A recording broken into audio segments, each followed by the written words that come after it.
భారత్కు ఉన్న ప్రధాన air base Ayni air base. So China ఒత్తిడితో తజికిస్తాన్ ఈ ఐని ఎయిర్ బేస్ని క్లోజ్ చేసినట్టుగా సమాచారం అందుతోంది. ఎంజీ రావు గారు, ఇది పాకిస్తాన్కి చాలా దగ్గరగా ఉండే ఎయిర్ బేస్ అట. మరి చైనా ఒత్తిడితో తజికిస్తాన్ క్లోజ్ చేసింది కాబట్టి భారత్కు ఇదేమైనా దెబ్బ? మధ్య ఆసియాలో భారత్ పట్టు కోల్పోయినట్టేనా?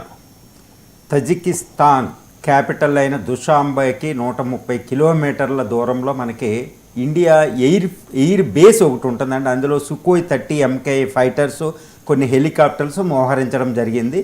ఈ ఐని ఎయిర్ బేస్ అనే తజికిస్తాన్లో ఇండియన్ ఎయిర్ బేస్ని ఈ మధ్యన తజికిస్తాన్ గవర్నమెంట్ ఇమ్మీడియట్గా క్లోజ్ చేయండి అని భారతదేశ ప్రభుత్వంతో చెప్పడం జరిగింది. ఎందుకు తజికిస్తాన్ క్లోజ్ చేసిందంటే రష్యా డ్రాగన్ కంట్రీ ముఖ్యంగా ఈ సెంట్రల్ ఏషియన్ రిపబ్లిక్స్లో ఎక్కువ హోల్డ్ సంపాదించింది. ఈ మధ్యన రష్యా అక్కడ ఉక్రెయిన్ యుద్ధంలో నిమగ్నం అవ్వడం వల్ల ఈ ప్రాంతంలో చైనా ఆధిపత్యం పెరుగుతుందన్నమాట. యాక్చువల్గా సెంట్రల్ ఏషియన్ రిపబ్లిక్స్ అయిన Tajikistan, Kyrgyzstan, Kazakhstan, Turkmenistan, Uzbekistan ఈ 5టిని సెంట్రల్ ఏషియన్ రిపబ్లిక్స్ అని పిలుస్తాం.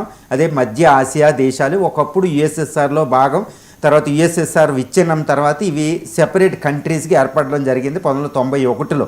కానీ రష్యాకి ఎక్కువ క్లోజ్ ఉంటాయి. కానీ చైనా ఆధిపత్యం ఎక్కువగా ఈ ప్రాంతంలో ట్రేడు, ఇన్వెస్ట్మెంట్లు, రోడ్లు, కనెక్టివిటీ, ఇంపోర్ట్స్, ఎక్స్పోర్ట్ మార్కెట్లు ఎక్కువైపోయింది. కాబట్టి ఈ Ayni air base of India in తజికిస్తాన్లో ఉన్న ఐని ఎయిర్ బేస్ అనేది చైనాకి చాలా ప్రాబ్లం అవుతుంది. ఎందుకు? ఇండియన్ ఎయిర్ ఫోర్స్ బేస్ అక్కడ ఉందంటే అది చైనా ఆధిపత్యానికి అడ్డు. దాంతోపాటు చైనా మిత్రదేశమైన పాకిస్తాన్ మీద మనం అదుపు సంపాదించవచ్చు. ఎందుకంటే ఇండియా పాకిస్తాన్ యుద్ధం జరిగితే ఇండియా ఇటువైపు నుండి వెళ్ళే ఎయిర్ క్రాఫ్ట్లు కాకుండా పాకిస్తాన్ నెత్తి మీద నుంచి పైనుంచి కూడా మన సుఖోయ్ 30 MK లాంటి హెలికాప్టర్లు అనేవి ఒక రకంగా స్పయింగ్ చేయొచ్చు, ఏరియల్ సర్వే చేయొచ్చు, అటాక్ కూడా చేయొచ్చు. ఇది చైనాకి పాకిస్తాన్కి కంఠంగా మారడం వల్ల చైనా ఒత్తిడితో తజికిస్తాన్ ఇండియన్ ఎయిర్ బేస్ అయిన ఐనీని క్లోజ్ చేస్తున్నట్లు ప్రకటించడం జరిగింది. ఇది ఇండియాకు ఒక బిగ్ షాకేనండి. ఎందుకంటే సెంట్రల్ ఏషియన్ రిపబ్లిక్స్తో ఇండియాకి చాలా అత్యున్నతమైన వ్యూహాత్మక సంబంధాలు అత్యవసరం. ఎందుకంటే ఈ సెంట్రల్ ఏషియన్ రిపబ్లిక్స్ అయిన Tajikistan, Kyrgyzstan, Kazakhstan, Uzbekistan, Turkmenistan అంటే అవి రేర్ ఎర్త్ మినరల్స్ ఎక్కువ ఉంటాయి. దాన్ని సెకండ్ గల్ఫ్ రీజన్ అంటారు. ఇప్పటికీ అన్ఎక్స్ప్లోర్డ్ ఆయిల్ రీసోర్సెస్ ఉంటాయి, కోల్ రీసోర్సెస్ ఉంటాయి, హ్యూజ్ ల్యాండ్ ఏరియా ఉంటుంది, వేరియస్ ఖనిజాలు ఎక్కువ ఉంటాయండి అక్కడ. అలాంటి ఏరియాలో భారత్ అనేది చాలా ఇంపార్టెంట్. భారత్కి రిలేషన్ ఉండాలి ఎనర్జీ సెక్యూరిటీకి. 5 దేశాలతో భారతదేశం ఏంటంటే సెంట్రల్ ఏషియా ఇండియా ఒక సమావేశం కూడా పెడుతుంది అప్పుడప్పుడు. చైనా సెంట్రల్ ఏషియా సమ్మిట్ లాగా ఈ సెంట్రల్ ఏషియా ఇండియా సమ్మిట్ అనేది ఒకటి ఉందండి. అంటే మనం అక్కడ ట్రేడ్, వ్యాపార సంబంధాలు ఎక్కువగా ఏర్పాటు చేసుకోబోతున్నాం. మనకేంటంటే కల్చరల్ రిలేషన్షిప్ ఉంది. అది ఏంటంటే ఓల్డ్ సిల్క్ రూట్లో ఒక భాగం. కనిష్క్ టైంలో ఆ ప్రాంతం మనం ఏలడం కూడా జరిగింది. ఇప్పుడు అలాంటి దేశాలతో సంబంధాలని మనం కోల్పోవలసిన పరిస్థితి వస్తుంది. ఎందుకంటే ఆర్మీ హోల్డ్ అనేది కూడా ఇంపార్టెంటే. అంటే ఇప్పుడు ఐని ఎయిర్ బేస్ని క్లోజ్ చేయడం వల్ల ఇక్కడ నుంచి ఇండియా కేవలం దౌత్యపరమైన వ్యాపార సంబంధమైన రిలేషన్స్ పెట్టుకుని ఆ దేశాలతో మనం ఉండగలుగుతాం. కానీ చైనా మిలిటరీ పరంగా ఎక్కువ హోల్డ్ ఉంటుంది. మరి రష్యా ఏం చేసింది? రష్యాకే ఎక్కువ హోల్డ్ ఉండాలి కదా. ఎందుకంటే రష్యాతో collective security treaty organisation CSTO అనే దాంట్లో అది భాగం అనమాట, central Asian republics.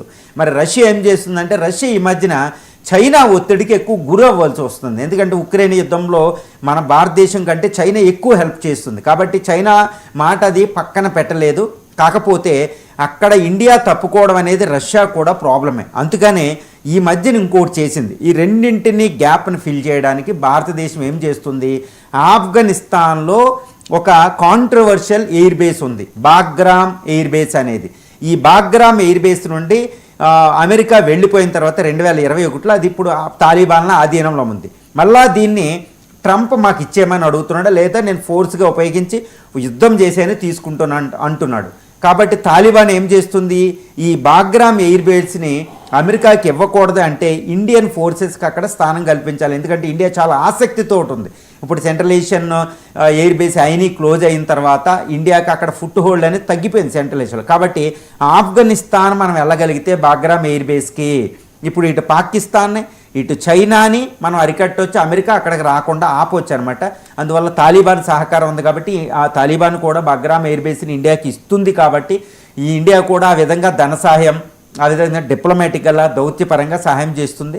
Even Russia కూడా ఈ బగ్రామ్ ఎయిర్ బేస్లో ఇండియా ఉండడమే రష్యాకు కూడా ఇంట్రెస్ట్. ఎందుకంటే రష్యా తాలిబాన్ ప్రభుత్వాన్ని గుర్తించిన ఏకైక దేశం ప్రపంచంలో ఎర్త మీద ఇప్పుడు రష్యా ఒకటే.